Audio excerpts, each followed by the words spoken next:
Tô tentando montar esse cubo mágico aqui, mas não dá. Eu nunca consegui montar isso, viu, ô professor? E esse cubo mágico, ó, o máximo que eu consigo, vou mostrar pra essa câmera do meio aqui, ou pra mim, sei lá. Ó, o que eu consegui aqui, ó, de montar de cubo mágico, ó. Não consegui nada, nada. Como é que você começou a... Ah, eu não consegui nada, nada. Nada de nada. Como é que você teve a ideia de usar esse brinquedo aqui, que vem lá dos anos 80, dos Estados Unidos? Como é que você teve essa ideia de colocar esse cubo numa sala de aula? Então, isso daí, eu sempre procurei pesquisar alguma coisa que relacionasse o que eu chamo de 4 pilares da matemática, né? Que é a leitura e interpretação, a concentração e o raciocínio lógico. Só que eu não conseguia. Aí, há 9 anos atrás, uma aluna, ela precisava melhorar a nota dela. Aí ela fez a proposta. Falou, professor, eu posso montar o cubo para melhorar a nota, né? Aquilo ali, eu pensei, parece que sabe quando dá aquela luz, né? Falei, não, pode. Aí ela marcou uma data, você entendeu? E nisso eu comecei a dar uma pesquisada, né? Você não sabia montar? Não, nossa, eu acho que em 82, na escola, com muito sacrifício. Aí ela marcou uma data, eu dei uma pesquisada, aí eu falei, nossa, isso acho que é o caminho, né? Mas esperei, né? Aí o que aconteceu? Ela montou na frente da sala. Aí ela montou, fez a montagem. Aí o que aconteceu? Despertou nos colegas também de querer montar. Professor, se a gente montar, o senhor dá nota? Falei, Tudo pela nota, problema, né? tudo pela nota. É. Falei, não tem problema. Ah, dá um prazo pra gente? Não, sem problemas. Aí deu um prazo, marquei uma data. Aí eles, por iniciativa própria, na frente lá na lousa, em grupos, né? Separava em grupos de 10 alunos, faziam a montagem e a partir dali tá durando 9 anos esse projeto. Em que você vê que o aluno consegue melhorar quando ele começa a montar esse cubo mágico? O que acontece? No momento que o aluno ele começa a manusear o cubo, por exemplo, ele quer, vamos supor, fazer a montagem, primeiro ele tem que fazer uma análise. E nessa análise ele faz uma leitura e interpretação. E no momento que ele está fazendo essa leitura e interpretação das cores, do cubo, da iniciativa que ele vai ter, começa a desenvolver o quê? A concentração e, por último, o raciocínio lógico, que são as posições que ele vai ter que movimentar. Você entendeu? E o que acontece? Cada vez que ele monta, ele não percebe, mas cada montagem que ele faz, ele começa a ficar mais ágil. Você entendeu? Ao ponto de chegar, temos casos lá de montar em 17 segundos, Nossa. 12 segundos. Uma coisa que eu levaria 12 dias. Né?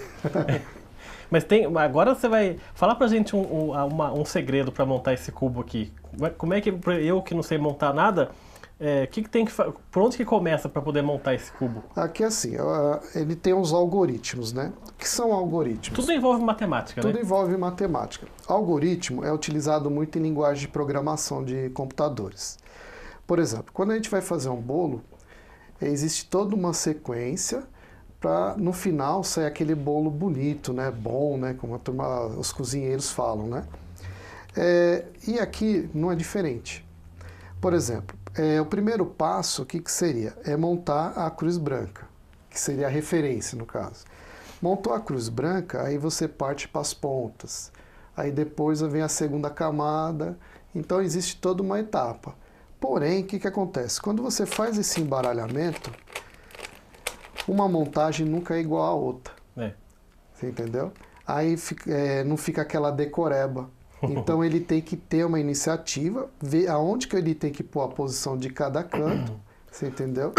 E aí que ele começa a ficar mais ágil. E você estava falando até que tem alunos lá na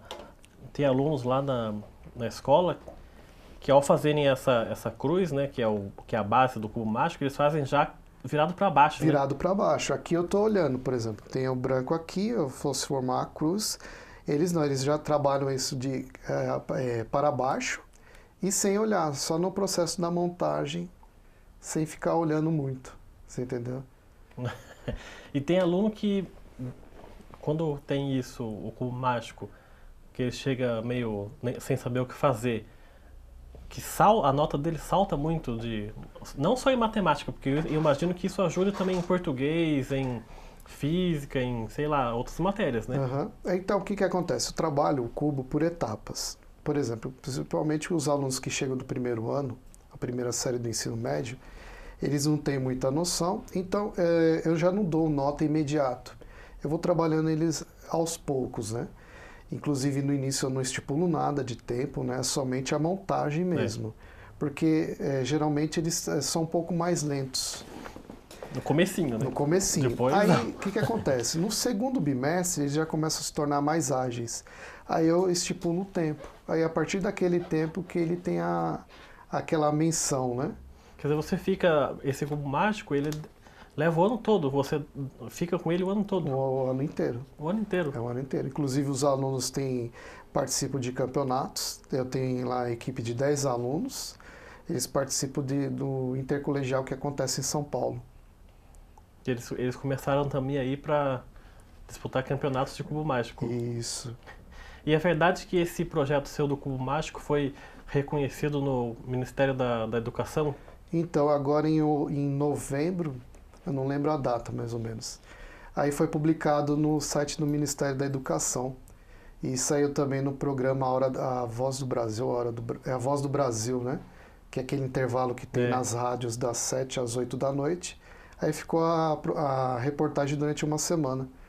Isso daí para mim foi o máximo. Mostrando o reconhecimento de um projeto como esse, né? Isso. E também é verdade que a prefeitura ela estuda agora para 2018 implantar esse mesmo cubo mágico, esse mesmo sistema de ensino nas escolas de Jacareí? Isso. A secretária municipal da Educação, a professora Maria Tereza, que inclusive é professora de matemática também. Ela era da ETEC também, né? Ela foi diretora na ETEC e foi supervisora do Centro Paula Souza. Ela gostou, ela já tinha até acompanhado antes esse projeto, né? Aí ela entrou em contato com a direção da escola, da gente marcar uma reunião para ver como que faz para implantar um projeto piloto nas escolas municipais. Daí você seria o professor dos professores para ensinar como é que Isso aí eu daria uma capacitação, né? E o que você acha da... Nossa, isso é ótimo. Nossa. A ideia, né? Não sei, futuramente aí quem sabe aí Jacareí não seja a capital nacional do cubo mágico, né? Melhor, mundial do cubo mágico, né? Porque a intenção, além de vai melhorar as notas dos alunos, mas a intenção não é essa. A intenção é fazer com que eles saibam ter outras iniciativas, né? Agilidade de raciocínio, decisões rápidas, é esse o objetivo, né? É porque na vida a gente tem que tomar decisões, né? E o que acontece? No momento que ele começa a manusear o cubo mágico, a pessoa se torna mais ágil.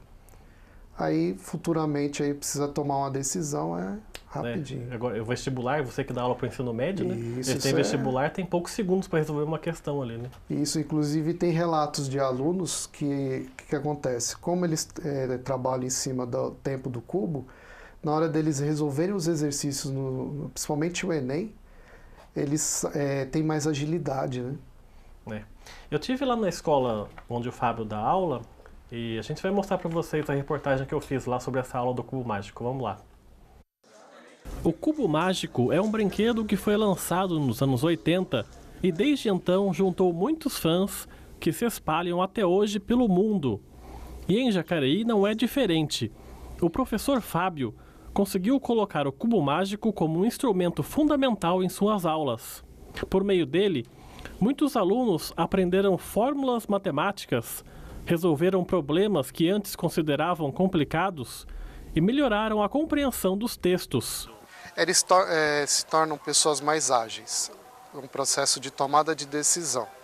O que acontece? O cubo ele desenvolve assim a leitura e interpretação, a concentração e por último o raciocínio, que são assim o que eu chamo dos 4 pilares da matemática. Sem eles você não tem como ficar desenvolvendo a matemática, né? E a partir daí, desenvolvendo essa leitura e interpretação, o que eu fiz? Eu comecei a passar menos matéria na lousa, você entendeu? E desenvolvendo sempre essa parte da leitura e interpretação. E usar o brinquedo em sala de aula começou quase que por acaso. A partir do pedido de um aluno que queria melhorar a nota, Fábio percebeu que ali poderia estar a solução para diversos problemas, que não necessariamente são os da matemática. O aprendizado tenderia a sofrer alterações. Uma aluna estava precisando de nota, aí ela fez uma proposta se ela poderia montar o cubo para aumentar a nota dela, né? Aí eu falei, tudo bem, sem problemas, né? E aquilo parece que foi uma luz, né, também, né? Porque eu precisava de alguma coisa que desenvolvesse a parte do raciocínio lógico, concentração e a leitura e interpretação. Ela agendou uma data, ela fez a montagem na frente da sala, por iniciativa própria. Aí despertou nos colegas da sala também a vontade de aprender. A agilidade, a rapidez na hora de resolver os exercícios, tanto com a ajuda do cubo mágico. Depois que você aprende a montar, parece que tudo fica mais rápido. Para você resolver, fica tudo mais rápido. Que depois que eu entrei na ETEC, o professor nos apresentou esse conteúdo, só que de uma forma bem didática mesmo, para que a gente pudesse aprender. A partir disso, ao longo do primeiro ano e também do segundo e até o terceiro, ele também utiliza o cubo mágico. Com isso, claro, no primeiro ano eu já tive que aprender, tive que correr atrás, até porque valia a nota em algumas atividades. E a partir disso eu tive que desenvolver e agora eu já até que tenho uma boa habilidade com ele. Para os alunos, é uma maneira de compreender melhor o conteúdo das matérias lecionadas pelos professores. Na questão do vestibular, você tem uma questão de minutos para resolver um exercício. Conforme você vai montando o cubo mágico, você aprende a montar em segundos. No vestibular é a mesma coisa, você resolve o exercício em questão de segundos. A partir do cubo mágico, a gente é levado a melhorar nosso raciocínio, que a gente tem que pensar mais rápido, porque ele vai passar um tempo para você, um tempo limite, você tem que montar dentro desse tempo. A partir disso, a gente tem que pensar mais rápido, tem que se concentrar mais, porque, por exemplo, na montagem do cubo mágico, ele liga alguma música para você e você tem que montar mesmo assim. Você tem que começar a desenvolver esse foco, essa concentração, porque senão, por exemplo, em algum vestibular da vida, você pode ter alguma interferência sonora e acaba te atrapalhando. E com isso, o professor te mostra que você tem que ter um foco maior. O projeto foi elogiado no site do Ministério da Cultura e levou os alunos a organizarem campeonatos de cubo mágico. E não para por aí. Já existe a proposta da Secretaria Municipal de Educação de levar esse inovador sistema de ensino para todas as escolas municipais. Você é levado a ter uma concentração muito maior, porque em comparação com o início do primeiro ano, do primeiro bimestre, nossa, é uma diferença exorbitante. De foco que eu tinha no começo e o foco que eu tenho agora é muito maior, definitivamente. Porque eles chegam aqui muito tímidos, né? Você percebe assim que eles chegam assim, às vezes com uma certa defasagem na parte da lógica, do raciocínio, tomada de decisão. Aí após uns 6 meses você já nota que eles são outros alunos. E na parte da integração entre eles também. Você entendeu? Eles começam a ser mais participativos. Quer dizer que ele, além de tudo que a gente viu na reportagem, você acabou de falar aqui que eles trazem, além desse cubo que já é difícil, eles trazem outros para montar. Trazem outros. Tem esse daqui, por exemplo, é o que a gente chama de 3x3x3, né? Tem o 4x4, tem o 5x5, tem o de 12 faces. Aí eles começam a trazer e falam, professor, posso montar? Eu falo, sem problema. Aí... E a música que eles falaram que você coloca lá é para atrapalhar eles mesmo. Isso, porque aí ele tem que concentrar. Então ele tem que criar o hábito de desligar daquilo que está acontecendo ao redor dele. É o que acontece, vamos supor, quando ele vai fazer um vestibular, um Enem. Entendeu? Ele tem que desligar de tudo e concentrar naquilo que ele está fazendo. E você coloca o quê quando você vai? Coloco um heavy metal. Pesado, né? Um pouquinho. Tá bom, a gente vai fazer mais um intervalo. O Gente em Destaque volta daqui a pouco. Até já.